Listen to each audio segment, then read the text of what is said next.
So if you've seen the very first video I ever posted here, you'll know I love succulent plants. Here are some of my windowsill cacti and succulent collections. I love the variety of shapes and textures that these fat plants have, and I'm able to keep them alive, which can't be said for normal houseplants or flowers. For a long time I wanted but couldn't find the string of pearls plant. I love the way they drape down. But finally I got some cuttings and now they're thriving. I came across a crochet stitch that really resembles this plant, and I wanted to make my own crocheted version. One that doesn't need to be in the light and it can cheer up a shady shelf. I'll show you this stitch, the popcorn stitch, using a 3mm hook with a cheap double knit yarn, and also with a 1.25mm hook using embroidery thread. It's the thread that I'll be using for my final plant. We start with a slip knot and we put it on your hook, not too tight. Pull through a loop and repeat to make 2 chain stitches.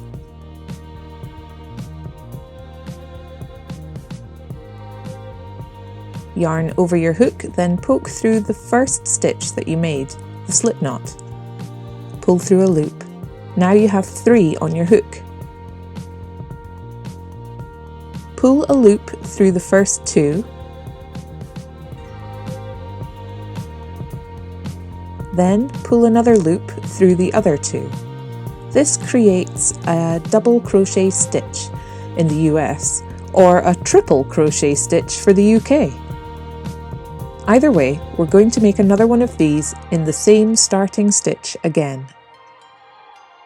Repeat until you have 5 of these all coming from your first stitch.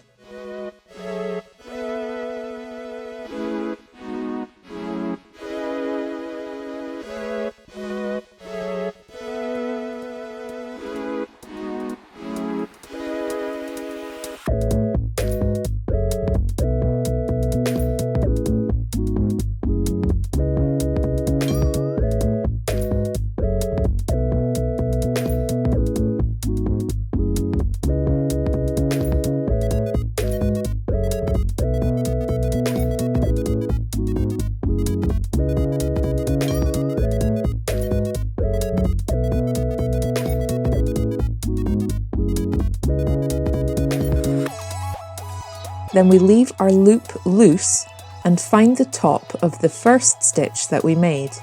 Count away from your loop. Push the hook through like this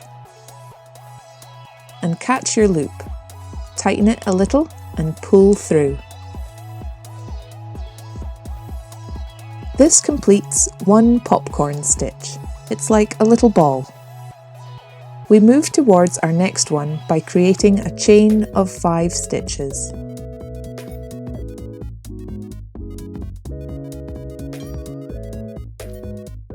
At this point, I like to hide the end of the yarn by poking it through the ball and snipping off the end. Continuing the popcorn stitch, we yarn over hook and push through the second stitch away from the hook. And, as before, make 5 double crochets into the same stitch.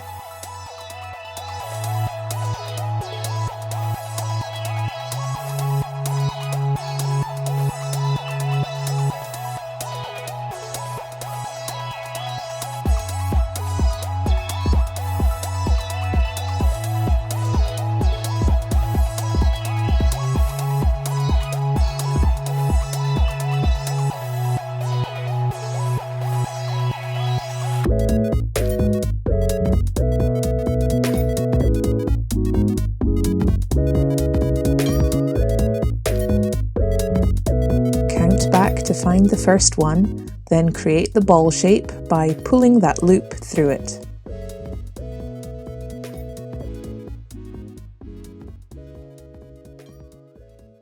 I'll show one more, and when I make these I don't actually stick to 5 stitches and 5 chains, I vary them both. sometimes 6 or 7 double crochets, and again with the chains, more or less.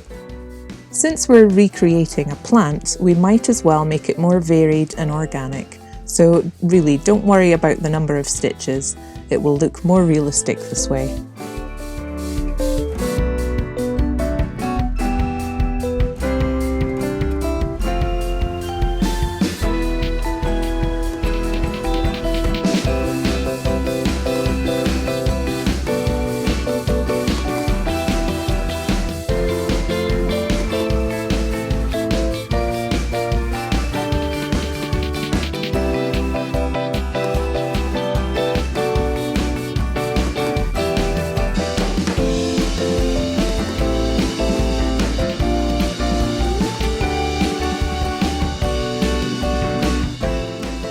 Here we have 3 popcorn stitches done. You want to make these to your desired length and then finish off with a little chain. I'll show you that in a moment on this smaller scale one.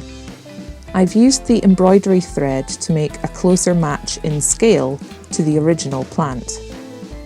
I'll show again the hiding of the loose end.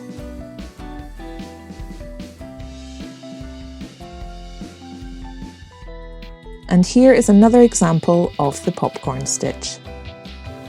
It's not as easy to see with the thread, which is why I demonstrated it first using the normal yarn.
Now you'll see when I'm ready to cut it loose, just snip the thread and pull through your last chain stitch. Depending on your plans, you might leave a longer tail to sew it into a crocheted pot. Here are the ones I've crocheted, all different lengths, and 1 or 2 have a shorter length knotted onto it in the middle, making a forked strand, something that the real plants sometimes do too. I'm not going to put my plant in a pot. My husband sculpted and 3D printed this robot head for me to use, which I then added this green moss to using a 3D printing pen. This robot comes from the beautiful Studio Ghibli film Laputa, the Castle in the Sky. The robots are ancient and become overgrown. I love the way they look, so I wanted to recreate it. Here's a mini one that I bought to put in another plant pot, and I added paint to it to improve the look. I'll start with a base coat of gesso, and then I'll start building up the colours with acrylic paint. I mixed some gold pigment powder into my paint to create a metallic look.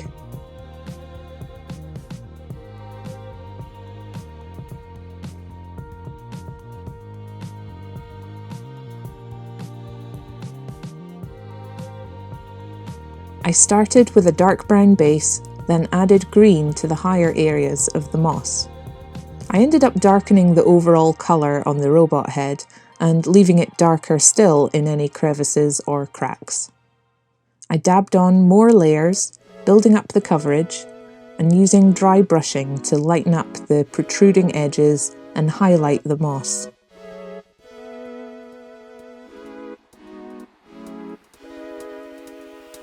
I mixed a watery black and I painted it all over, dabbing off any excess, but leaving it there to dry in the cracks and the corners. I'm really pleased with this. I don't have any experience painting realistic models, but I enjoy watching other people do it. Next, I'm going to use hot glue to attach my plant strands on the inside of my little robot. I bet that if you're a Guardians of the Galaxy fan, this would look amazing as a little Groot model. Here's all my strands glued in, and now to find it a home. Here's a comparison to the original to show the scale of the leaves. And here it is on my shelf. Beautiful.